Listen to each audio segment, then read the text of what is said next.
Hello, this is Douglas Smith. I am broker owner of DHS Realty. I'm an instructor at Champions, and actually, I just taught today, so it's Wednesday evening, about 10:30 p.m. I'll be up till midnight. I'm available 5 a.m. to midnight. And what I'm going to do today is cover how to template our newest contract, the 1-to-4 family. First thing you need to do is you need to go to texasrealestate.com or whatever gets you into zip forms. I go through texasrealestate.com. So on the right, I hit login. I'm going to type in my specific login. Everybody will have their own. It's going to be an email, and then they're going to have their own password. Once you log in your email and your password, the screen is going to turn blue. You're going to see, hi, Doug. It's going to be your name. Hi, Susie. Hi, Mal. Hi, Maureen. Hi, Donnell. Hi, Fred. And you're going to see, hi, Doug. You're going to hit zip forms, and the screen turns blue. When the screen turns blue, this is what it'll look like no matter how you get into zip forms. So however you get into zip forms, once the screen turns blue, by default, you're going to be in the transactions tab. You'll see at the top that it says transactions. All you do is simply go to the tab right next to it that says templates. And if you've been in my firm, DHS Realty, I've templated everybody's contracts. So I'm going to walk through how to change really the main form, which is your 1-to-4 family contract. And if you have any issues, I'm happy to do your template for you. That's one of the services that DHS Realty provides. We advocate for our agents, and I'd be happy to do your template. It just takes me a couple minutes. All I need is the website you access to get to zip forms, your username and your password. So let's say that you get in, you hit templates. You're now going to locate your buyer template. All you do is click on it. And when you click on it, you're going to see all the forms that I've templated. And you're simply going to go to the 1-to-4 family contract, and you're going to click on that. When you click on it, the new form pops up.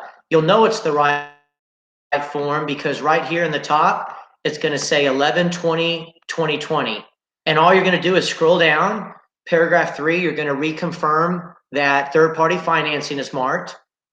You're not going to mark anything having to do with a residential lease, fixture leases, natural resource leases.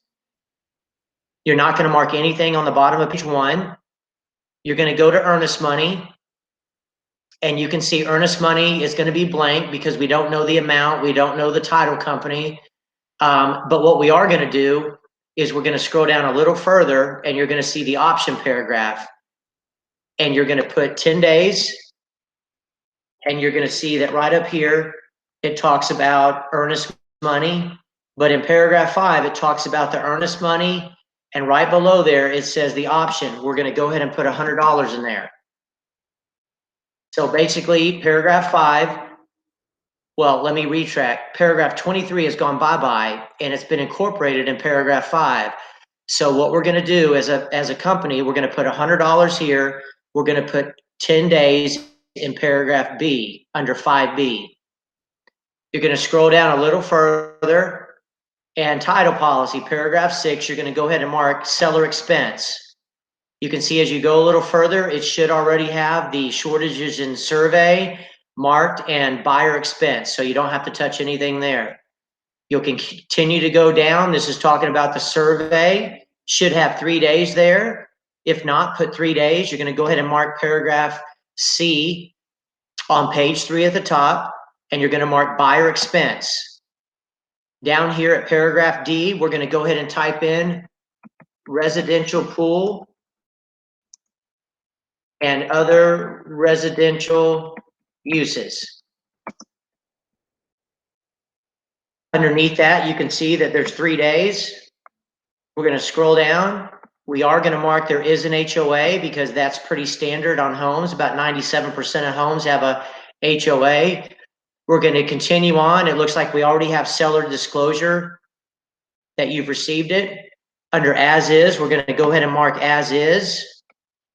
We're going to continue to scroll down. In paragraph 7H, we have $700 for a home warranty. Paragraph 4 in the contract has been taken out and it's been put in paragraph 8. And that's where if you have a relative, you put their name down. You just basically say buyer is buyer agent's son, buyer is buyer agent's dad. Closing, we know we leave blank.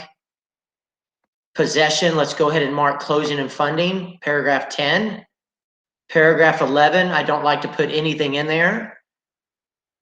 We don't have anything in paragraph 12. That's where closing costs are mentioned that the seller's going to pay. We're going to continue to go all the way down to paragraph 21, where you already should have your email right here. Paragraph 22, let's go ahead and mark third-party financing and HOA addendum. There is no more paragraph 23. Well, let me rephrase. Paragraph 23, the right to terminate, has been replaced by this paragraph. We're going to leave it alone. You're going to simply go to the last page, page 10 of 11. It should already be pre-filled over here. You are going to put buyer only as buyer agent. Everything else should be filled. For those that are on a team like Janelle's team and Alan Dealwith, you are going to put the name of the team right here. If you're not on a team, you don't have to worry about it. Over here on the right side, let's go ahead and mark seller only as seller agent. Scroll down a little further. And here you have that it says disclosure pursuant to a previous separate agreement, such as MLS or compensation. Listing broker has agreed to pay other broker a fee of, and we're going to go ahead and put 3%. You're going to scroll down a little further, and that's your receipt page. So we're done. All we need to do is go over here and hit the save button and wait for it to say saved, and you have completed your 1 to 4 family. I know a lot of brokerages, they try to template these forms and leave them blank. It's makes your job a lot easier when you have it templated. And of course, what we recommend is anytime you send an offer, you send it to me, let me review it. Takes me about 2 to 3 minutes because we've templated it already. I'll ask you questions and we'll see if we need to change it any. Any questions, feel free to reach out to me. And that concludes the training for the new contract updates. Y'all be safe.